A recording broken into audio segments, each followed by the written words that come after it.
Hey everybody, welcome to the community section of the April 2017 monthly report. We had a great month for the Star Citizen community and plenty of great work here at CIG. We'd like to share a little bit of what we did.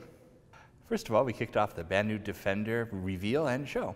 This was the new smaller Banu ship that we're using to prototype all sorts of systems that will later apply to the Merchantman and other designs.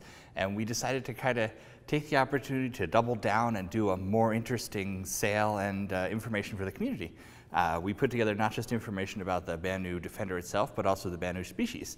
And we got to create some pretty exciting lore material, including a space futuristic version of a National Geographic style magazine that talked about the history and the lore of the Banu race and the Defender ship itself. We also followed up the sale with a newly upgraded Q&A process that's a lot fancier than the Q&As we've done in the past and seemed to make a lot of folks happy. We even had a subscriber live stream with the design team for the ship just after the sale launched to let everybody know what we were thinking, where we were going with this one. And by all accounts, it looks like it went really well, and we're going to do more of that very soon. Development subscribers this month, we're in for a treat or three. In addition to the Town Hall live stream with the Banu Defender team, we also kicked off another edition of Jump Point from David Ladyman. We covered, in addition to the usual lore articles, the Banu Defender itself. It came out the same day we revealed the ship, so you got to learn what went into making it just then, and people really reacted well to that. We're very happy with it. We also revealed the very latest subscriber flare item, which is a holographic model of the Icarus I space station. This is part of the Star Citizen historical lore, the material that happens between today and the 30th century when the game is set. So this is a 22nd century human space station in the Sol system where Earth is, and it gives you a look at the history and something to decorate your hangar. New merchandise is here. We have Star Citizen and Squadron 42 hats and shirts, which are available to ship right now. In the past, we've done merchandise as sort of a pre-order process where you order it and then it takes a couple months for us to manufacture and ship it to you. This time we have items in the store which are available to ship today, so please check those out. There's also an awesome Terra mouse pad, and for subscribers, the Polaris t-shirt is now available. So plenty of exciting things on the merchandise front. Internally, we're supporting a number of major projects, including an update to the website that's going to include the long-promised change to the ship stats page. We're also focusing a lot of special effort on the new player experience, following some feedback from the community. Part of our team is putting together videos and processes that will hopefully introduce people to the Star Citizen universe for the first time. We are also heavily into the Gamescom planning, and tickets for the event went on sale just about 2 weeks ago. We are looking forward to this one. It's going to be a really big deal, and we're excited to see backers.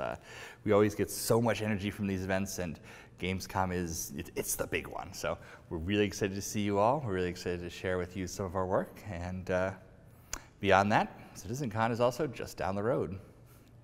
And speaking of conventions, some of our team was lucky enough to attend DreamHack in Austin, where they met all sorts of Star Citizen backers, and it sounds like a good time was had by all. And of course, it wouldn't be an event in Texas without barbecue, so they followed it up with a Bar Citizen that was well attended and sounds like it was a whole lot of fun. I am sorry I missed out on that one. We'd like to congratulate Captain Richards, one of the big Star Citizen streamers, on the fact that he was featured by Twitch all week playing the game. It's events like that that just share the game with the world and just help us make this thing. So thank you so much, and to everybody out there who is spreading the Star Citizen love, telling people about the game. You're the reason we can do this. You're the reason we can make this game. Thank you. Our happy hour live streams continued all month long. Possibly the most interesting one I've seen yet was with Eric Davis and the production team, where they actually sat down and showed how we create a production schedule live on the air. And that's one of those things that you don't see anywhere else. There's no one else in the world that would live stream production scheduling. But it's so interesting, and it shares with the community. It tells you how we're doing this thing. It keeps you involved. I was really proud of the folks who did that. I hope you guys enjoyed it. It was a personal favorite of mine. I even got to do another RSI museum this month, talking about some of the more obscure Wing Commander games. I'm sure Jared regrets me talking for an hour and a half or so, but it was a good time. You may have heard that Happy Hour is going to go bi-weekly for a little while. That's while we work on some of the new player experience videos we're going to need for the website. But never fear, it will return weekly in the not too distant future. That's it for this month. Summer is fast approaching, which seems crazy, but it's true.